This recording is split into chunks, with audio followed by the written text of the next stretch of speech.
सत साहेब हमारे इंद्रिय ज्ञान परख हैं। बोली हमारी पुरों की, हमें लखै नहीं को। हमको तो सोई लखै जो धुर पूरब का होय। हमारे निर्णय ज्ञान परख है। हमारी बातें वे लोग ठीक से नहीं समझ सकते जो केवल कर्म उपासनादि में डूबे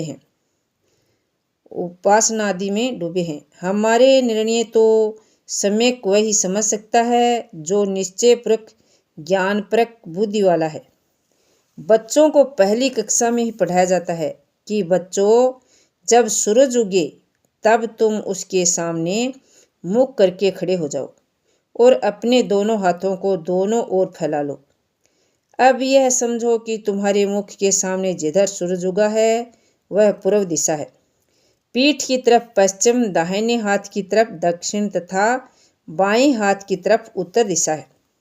अतएव जिधर सूरज उगता है उस दिशा को पूर्व कहते हैं।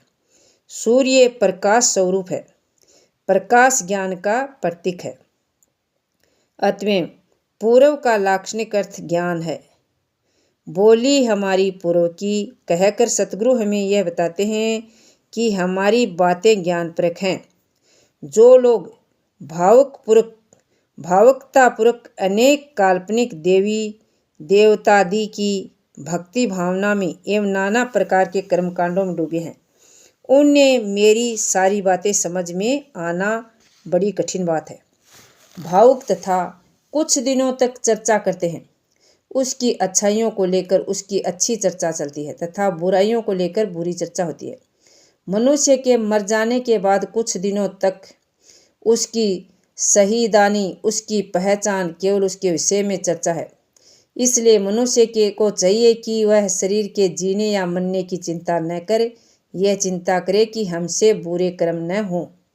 हमारे बुरे कर्म हमें तुरंत दुख देने लगते हैं और उसको लेकर हमारे जीवित काल तथा मरने के बाद भी हमारे लिए बुरी चर्चा होती है।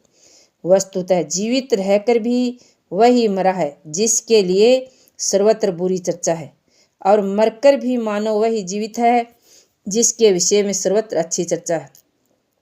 सपन सने ही जग भया। संसार के लोग सपने के प्रेमी बने हैं।